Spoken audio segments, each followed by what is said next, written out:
Good morning and welcome to the First Unitarian Church of Cincinnati. My name is Reverend Connie Simon, and I'm glad that you're here. Located on the ancestral lands of the Adena, the Miamia, the Hopewell, and the Shawnee people, our urban community welcomes all with love, supports learning and spiritual growth, serves our wider community, and works for justice, equity, and inclusion. We are glad you're here this morning. During the service, you may hear mention of programs or other things that interest you or pique your curiosity. You may want to know more about a particular program or an idea or an event. If that's the case, please send an email to member-care@firstuu.com and we'll be sure to give you all the details. We begin our time together by lighting our chalice, the chosen symbol of our faith, with these words by Susan Griffin. I know I am made from this earth, as my mother's hands were made from this earth, as her dreams were made from this earth. And this paper, these hands, this tongue speaking, all that I know speaks to me through this earth. And I long to tell you, you who are earth too, and listen as we speak to each other of what we know. The light is in us. Please join now in singing our vision song. The words will appear on the screen. And if you're comfortable, you can rise in body or spirit, or you can remain sitting.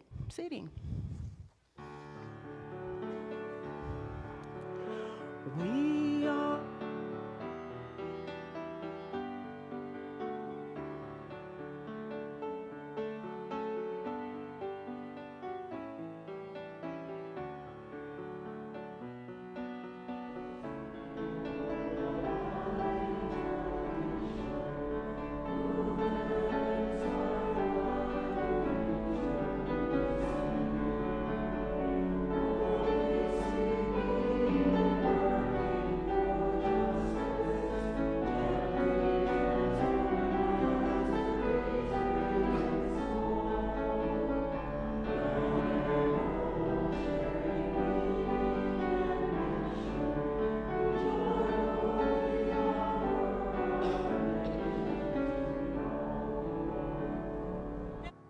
and greet your neighbor.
We are a talkative bunch this morning.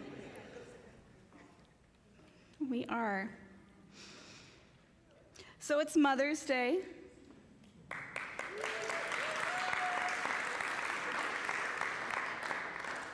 Yeah, clap, definitely. But you know, a lot of people have a lot of complicated emotions around Mother's Day.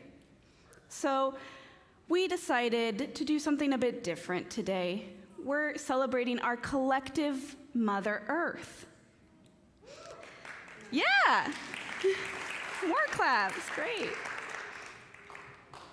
Mother Earth gives us a lot of wonderful things, from the air we breathe to the food we eat and even our own existence. But it also gives us a lot of intangible things. And today's story is going to tell you more about that. After which, children, you can join me outside the sanctuary for your activities, or if you want, you're free to stay here as well.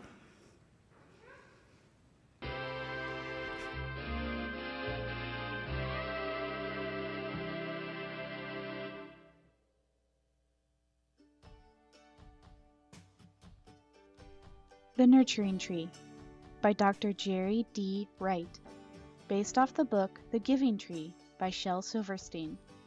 Illustrations by Shel Silverstein, edited by Meredith Plummer. Once there was a boy who really enjoyed a tree.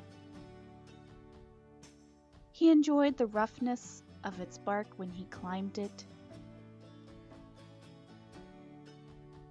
He enjoyed the springiness of its branches when he swung on them.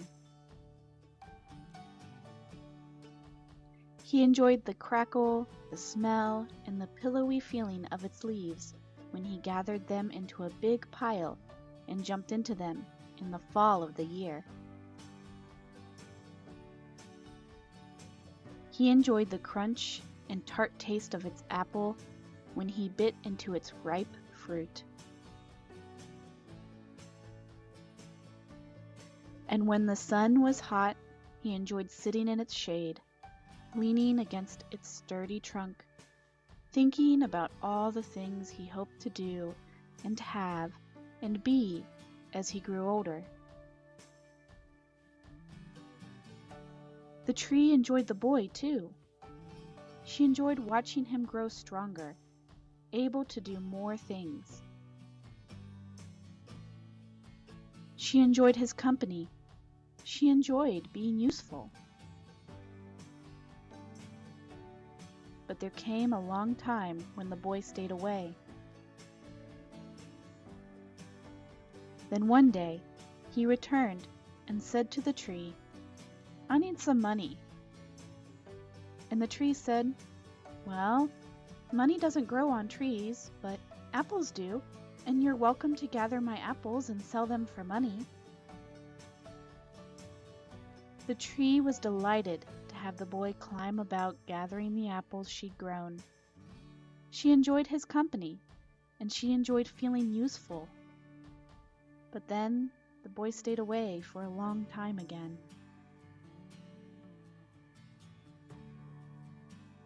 One bright, sunny day, the tree saw him coming toward her, older now, a young man, and she was very happy. She enjoyed his company. "I want a house," he told the tree. "A house to live in and raise a family. Would you give me your wood?"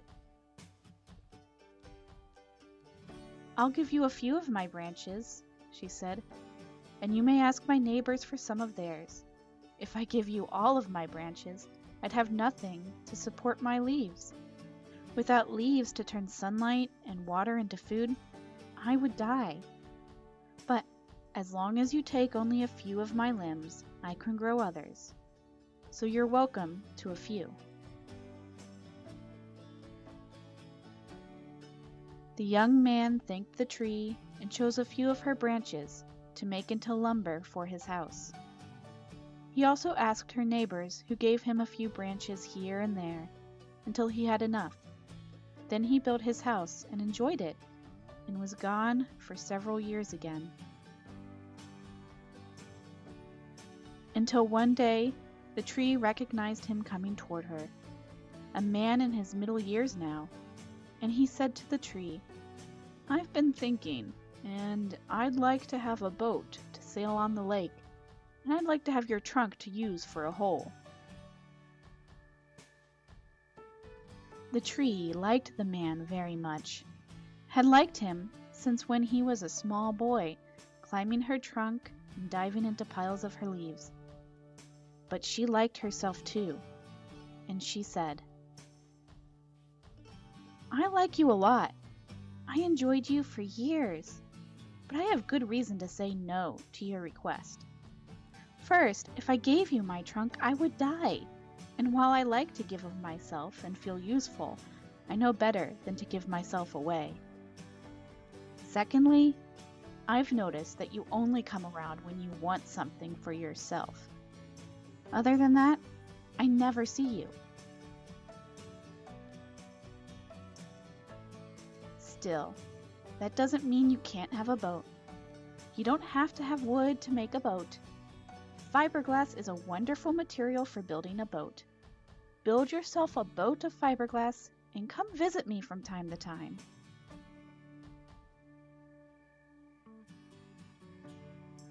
At first, the man wasn't happy about the tree's response. Always before, she had given him at least some of what he had asked for. But then, she was right. He did only come see her when he wanted something, and fiberglass was a pretty good material to use for building a boat. The more he thought about it, he realized that at first, he and the tree had been giving each other something, but that as time had gone by, the tree had been doing almost all of the giving, and he had been doing almost all of the taking. He decided to take his children to play in, on, and around the tree. He also bought some seedlings and showed his children how to plant them so that the seedlings would grow up to keep the tree company. Like all living things, the tree grew older and older and finally died, and the keepers of the forest cut her down, leaving only her stump. The man grew older too, and returned to the tree one day only to discover that nothing was left of her but her stump. She could offer no shade to sit in, no sturdy trunk to lean against, only her stump to sit upon. So the old man sat.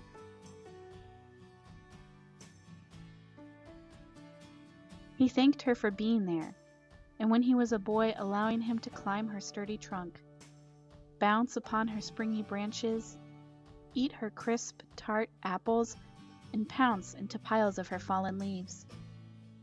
He thanked her for the shade she had provided, and for being there to lean upon when he just wanted a place to think thoughts and dream dreams. He thanked her too for the limbs she spared him for building his house. And then, as he thought some more, he thanked her most of all for setting limits and saying no, for only allowing him to have some of her limbs, not so many as would have damaged her, and for telling him no when he wanted her trunk, which would have killed her. He also thanked her for pointing out that he had fallen into a habit of thinking only of himself, coming around only when he wanted something from her. He thought a long time. When it came time for the old man to go, he patted the stump and said, "Thanks for liking yourself as well as you liked me. I think that liking yourself enough to tell me no was the best gift you ever gave me." The end.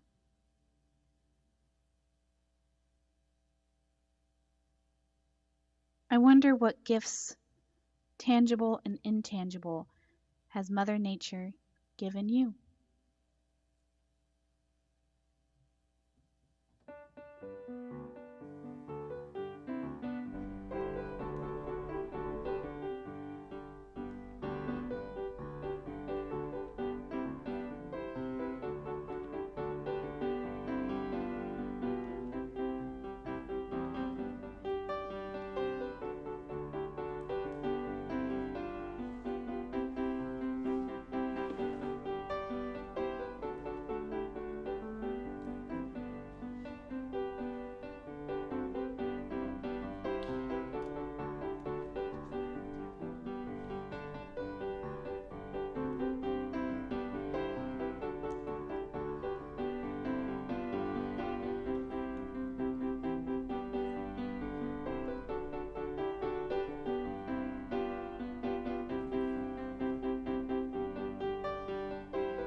Mothers have a way of doing that, don't they? Giving us the gift of saying no, of calling us out sometimes on our bad behavior with that look. My mother used to give me the look. She didn't have to say a word, but it was enough for me to know that maybe I should think about my actions. Maybe I should think a little bit more carefully. Even if I didn't know what it was that I needed to think about, I knew I needed to think about something. And if it was something particularly challenging or inappropriate, she would just say, "Contemplate your shoes." Which we still say to this day in my family. I have very fond memories of my mother and of her mother. I didn't know my other grandmothers. They were gone before I got here. And I appreciate those loving relationships. And as Meredith said, we understand that it's not that way for everyone. So on this Mother's Day, we lift up all those relationships, whether they're easy, loving, kind, fraught, disconnected, non-existent. We hold them all up.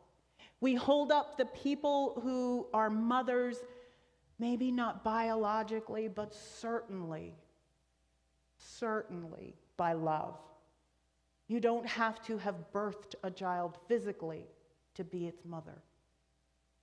We hold up the aunties and the grandmas and the nanas and the next door neighbors and all of those who mother our children. We lift up those that were born male, who were born not thinking that they would ever be in charge of a child at all. We lift all of them up because they too are mothers.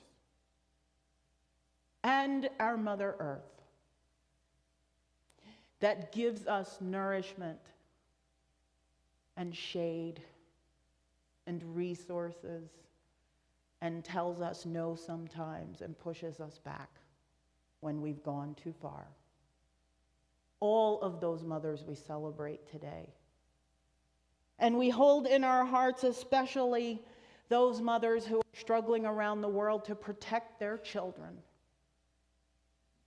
Those in areas of famine and flood and violence and devastation from tornadoes and flat-out war. For all of those mothers, we say thank you. We see you. We love you. We are with you. So it is our habit and our practice here to drop stones in water, with the stones representing those things that we're carrying on our hearts, our joys, our sorrows, our hopes, our dreams, our wishes, and the water representing the love of community.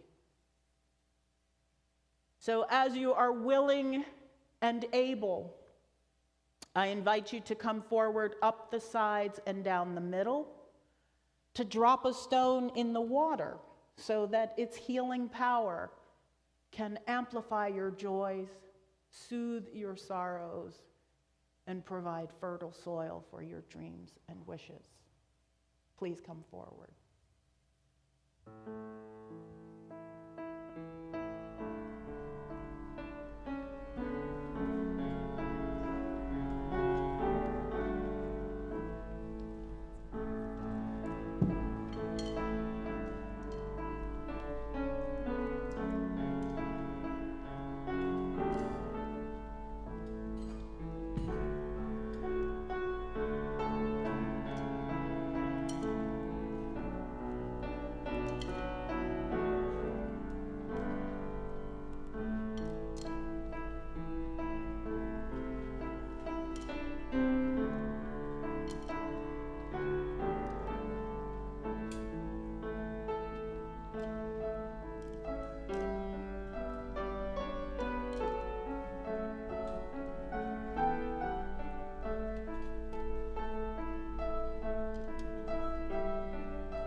So I'm going to ask you to indulge me for a minute.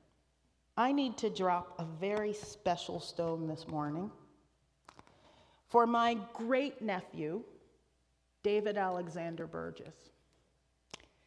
David decided a couple of years ago that he liked playing pool, and he wanted to be really good at it. And this week, he appeared in the national finals of the American Pool Players Association 8-ball championship in Las Vegas after making his way through all the local and state and regional things, and he won.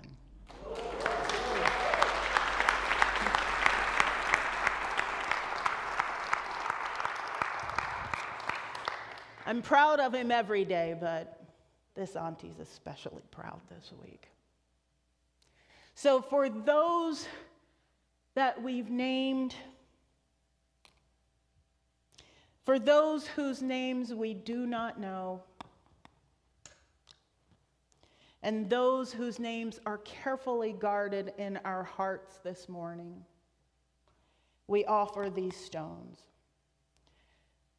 And I ask you, as you enjoy these lovely flowers that were given, here we are, by Allison Irwin, to contemplate with me this message by Nancy Wood.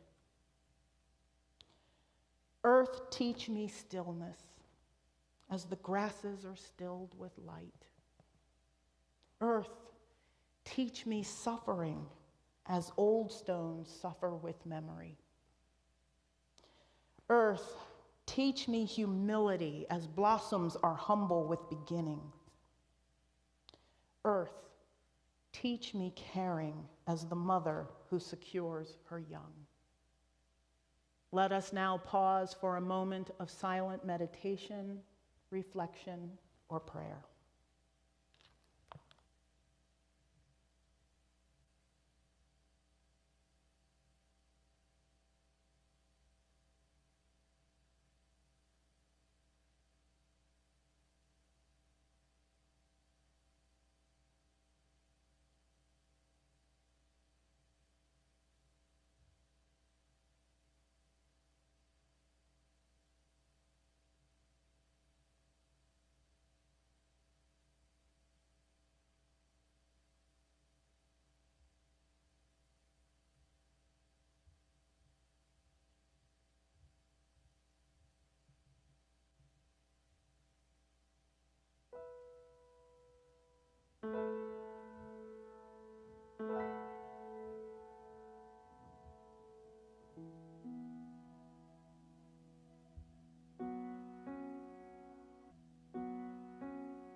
I could be the perfect daughter, but I come back to the water, no matter how hard I try. Every turn I take, every trail I track, every path I make, every road leads back to the place I know where I cannot go, where I long to be. See the line where the sky meets the sea, it calls me, and no one knows how far it goes. If the wind in my sail on the sea stays behind me, one day I'll know. If I go, there's just no telling how far I'll go. I know everybody on this island seems so happy on this island. Everything is by design. I know everybody on this island has a role on this island, so maybe I can roll with mine. I can lead with pride, I can make us strong. I'll be satisfied if I play along. The voice inside sings a different song. What is wrong with me? See the light as it shines on the sea. It's blinding, and but no one knows how deep it goes. And it seems like it's calling up to me, so come find me. Let me know what's beyond that line. Will I cross that line? And that line where the sky meets the sea, it calls me. No one knows how far it goes. If the wind in my sail and the sea stays behind me, one day I'll know how far I'll go.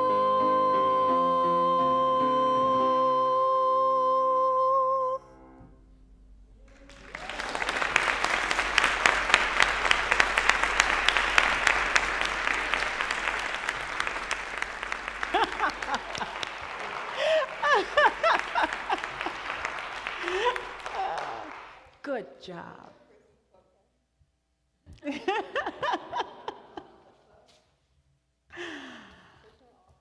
You can go wherever you want.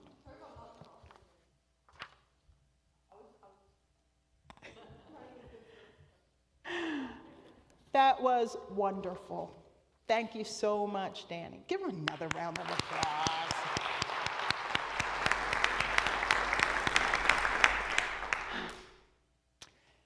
Every month, we designate an organization or a special cause to receive our Share the Plate offering. This month, our beneficiary is the Boys and Girls Club in Avondale. It's just a mile or so up the road. And for over 80 years, Boys and Girls Clubs have served a vital role in providing safe and supportive after-school and summer engagement for inner-city youth. Kids come to the center after school for tutoring, meals, social and emotional growth, and mentoring. And as you heard Austin Schiff tell us last week, during the quarantine period of COVID, Boys and Girls Clubs provided additional support for academics, providing a safe place for kids to access technology and tutoring. As we deal with the ongoing uncertainty and challenges caused by COVID and the disruption in school and after-school activities, Boys and Girls Clubs continue to address the great rise in mental health needs among school-age children, and they've incorporated mental health support for these most vulnerable children. This morning, and through the month of May, we invite you to support the work of the Boys and Girls Clubs. And you may do so by giving electronically, by texting to 513-717-7373. If you have access to our Breeze member system, you can click Give Now. You can give at our website at firstuu.com. If you choose to give electronically, you'll see there's a little drop-down box. You can select Share the Plate May. You may also write a check made payable to First Unitarian Church of Cincinnati with Boys and Girls Clubs in the memo line. If this is your first time visiting us this morning, we invite you to let the virtual plate pass you by. Your presence is your gift to us. And with that, our offering will be gratefully received.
I invite you to place your feet firmly on Mother Earth.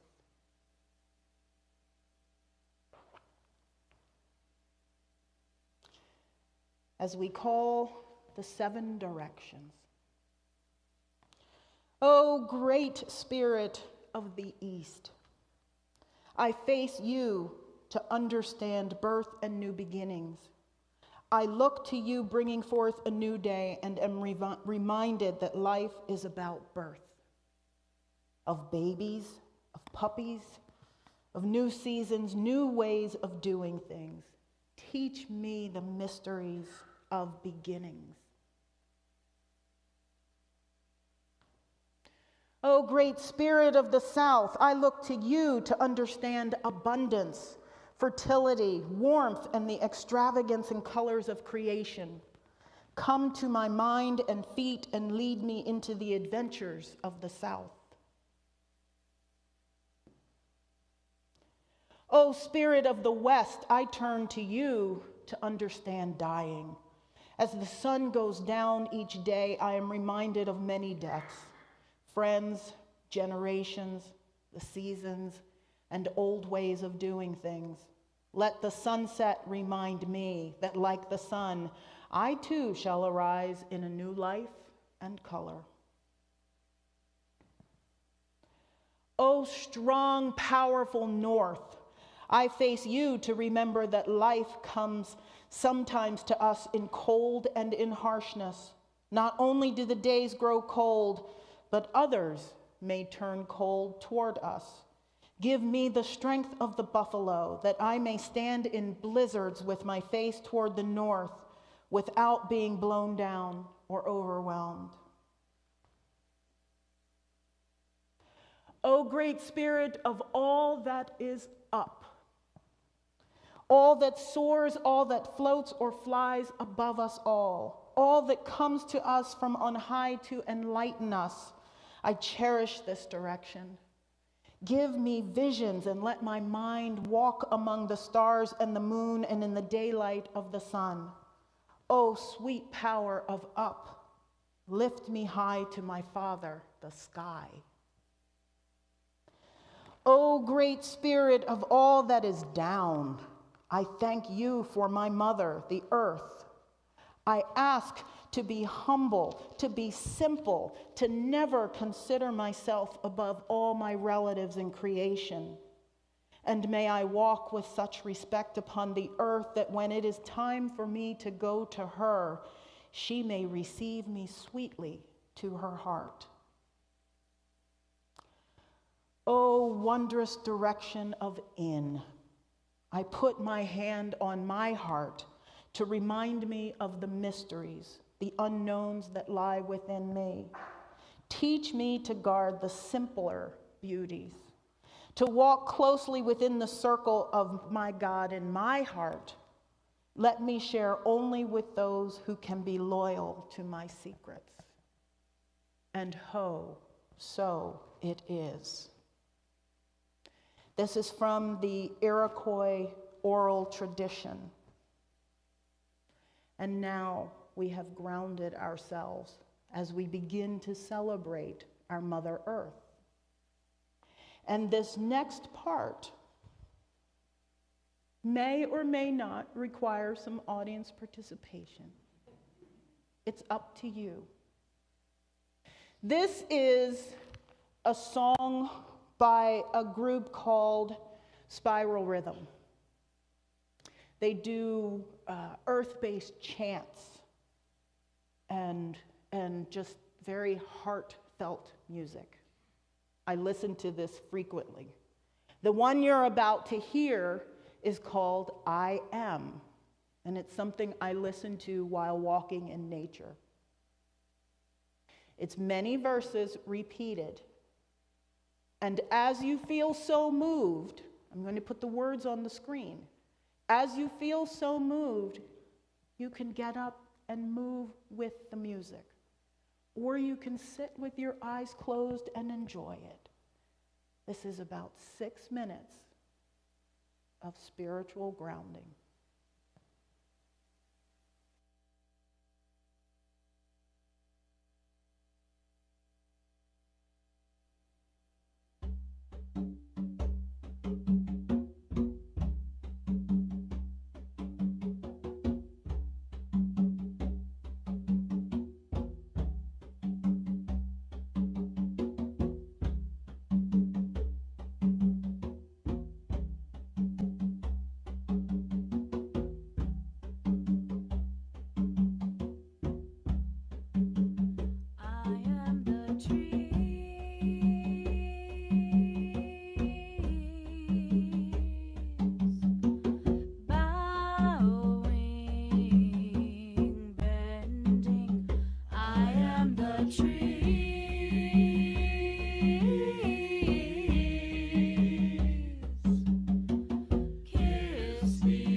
Are we centered?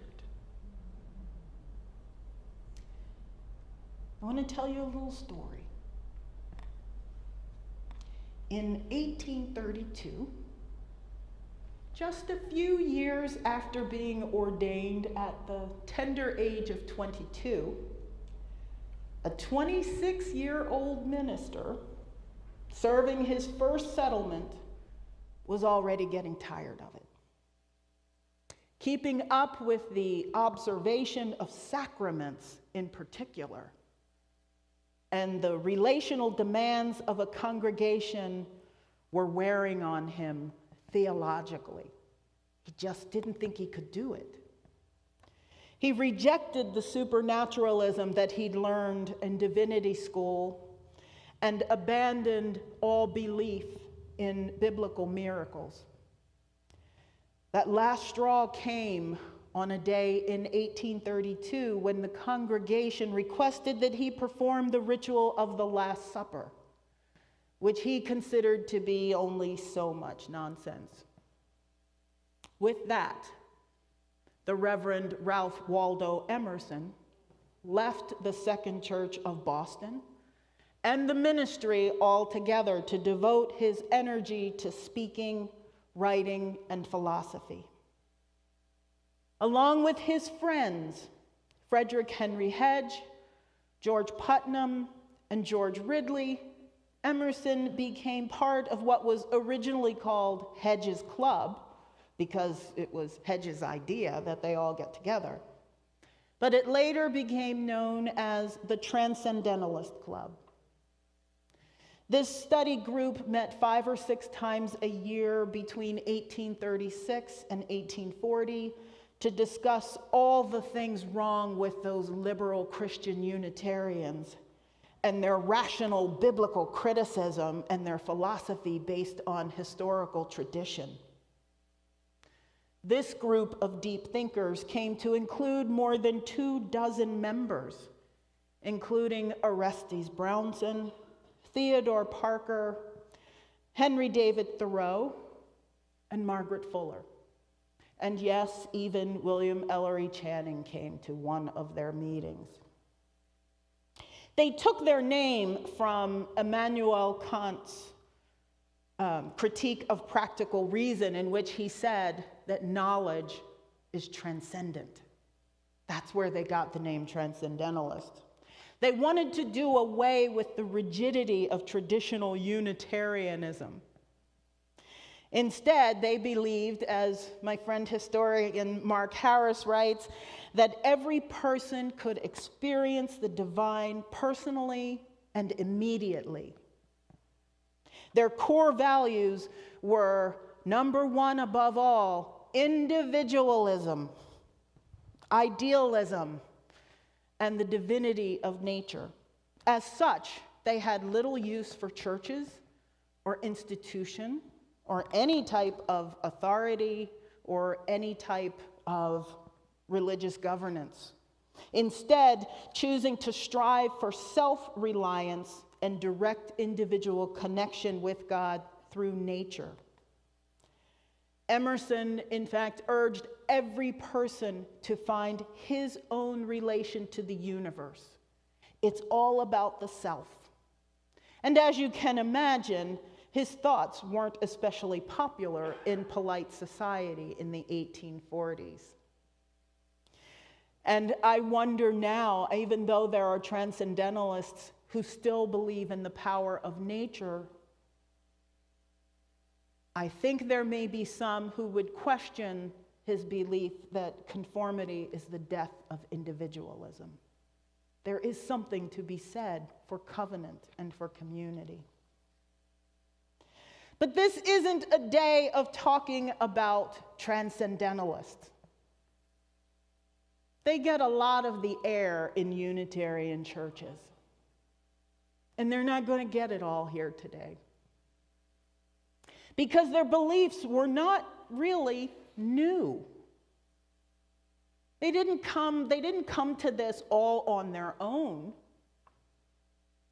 Many of their writings, many of Kant's writings, many of the things that the Transcendentalist Club talked about were things and themes from Eastern religions, from Hinduism, from Buddhism, from native and indigenous faiths, wherein Mother Earth, nature, all of our real experience with the natural world was cherished. Now, we could spend a whole series of sermons talking about all of these beliefs, but we don't have time for that, sadly. But let's think about a few of them. In Greek mythology, we have Gaia, one of the primordial gods, birthed during the chaos, who then had children, the sea, the mountains, and the heaven,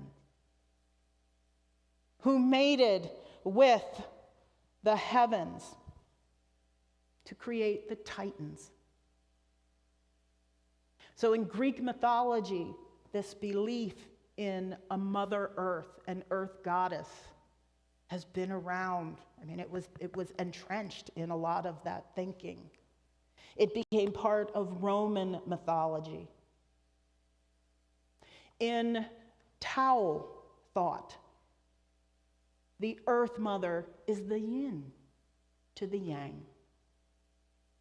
That feeling of being centered in the earth is balanced by the male energy, female energy, male energy, yin and yang.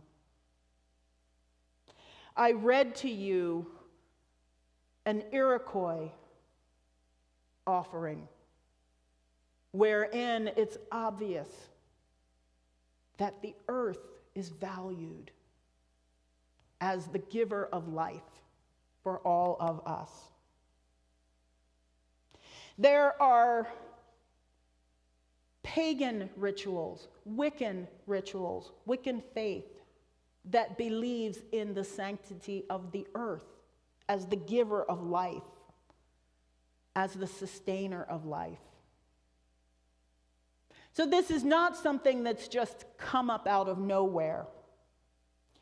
Yet, in recent years, as we've begun to think about Mother Earth and how we treat Mother Earth, and I'm going to use female pronouns just for this purpose. As we think about how we treat her, many of us are moved to take action to protect her. So in many ways, Gaia has become the image of the environmental and ecological movements. Now, this would seem to be a lovely and wonderful thing.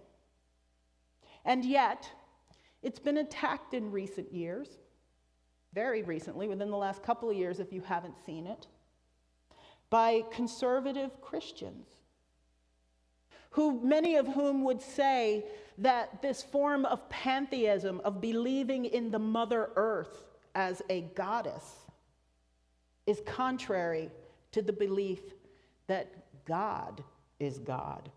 God created everything. There is no Mother Earth. And they rely upon Romans chapter 1, verses 22 to 23, which says, paraphrasing it, that you will worship God, not the things that God has created. So don't worship the earth, you worship God. Which leaves us in kind of an interesting situation. Theologically, we know that these days we have more and more people who claim to be spiritual nuns, who are agnostic and atheist, many of whom are pantheists, and everything in between. We are all searching for our own individual truth. But on this day, I want us to think about the original transcendentalists. I want you to think about their desire that we should all find the divine in the earth. Think about that for a minute. Theologically, whatever you believe about the earth and how we should treat it, let's think about this theologically for a second. As Unitarian Universalists, we profess to believe in the inherent worth and dignity of every being. We profess to be stewards of the earth and of all creation. We profess to affirm, to promote, to safeguard the interconnection of existence of which we are all a part. Those things don't merely speak to individualism and making sure that your rights are protected, that your thoughts are heard, that your voice is the loudest. They instead refer to all of us as residents of this planet, of this universe, as beings on a journey as little kids approaching trees, maybe. As people sharing the earth. Theologically, if we believe that we are part of the interconnected web of existence, we are the tree. We are the sea. We are the song, and we are the stream. We are the sun. In that regard, I think the transcendentalists got it right. That we do need to maintain those connections and see the divine in one another, in every being. And that's something that our universalist ancestors teach us as well. That spark of divine lives in everything. If that is true theologically, if we believe that and affirm that as Unitarian Universalists, whatever your views on God, on those big questions, whatever you think about that, it must follow, I hope it follows, that the earth, the sea, the sky, the air, the plants, the trees, the puppies, the babies, the rocks and stones, that all of those things are sacred, that all of those things are important and worthy and desiring of protection by us, by each of us, because we are co-journeyers on this path. We are travelers together on this journey. We have to look out for one another, not just the people we live with, not just the people we know, but all the people, all the beings, all the creatures, all the universe, all of Mother Earth. It is worthy of our love and worthy of our care. So as you go outside today, as you leave this place, you don't have to do this for real, but kiss the tree. Kiss the sky. Kiss the ground. Give thanks to the sun. Show it your appreciation and your love for all that it has given to us. Even on the times when it tells us, when the earth tells us, you've gone too far, I must stop you. No, you can't take all my leaves, I will die. Some would say that's where storms come from. It's the earth saying no more. As you go out today, show that love and appreciation. And remember that we are all part of this larger existence. And let's never forget that. And to cement that in your memories, to bring it closer to mine, I thought we'd do something we haven't done in a really long time together. Let's sing a hymn. Ooh. Let's sing Blue Boat Home. The words will be on the screen.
You got to get used to doing that again.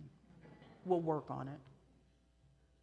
So let us close our worship by extinguishing our chalice, as we do every week, by reciting these words together. We extinguish this flame, but not the light of truth, the warmth of community, or the fire of commitment. These we carry in our hearts until we are together again. I leave you with these closing words from Hildegard of Bingen. There is no creation that does not have a radiance.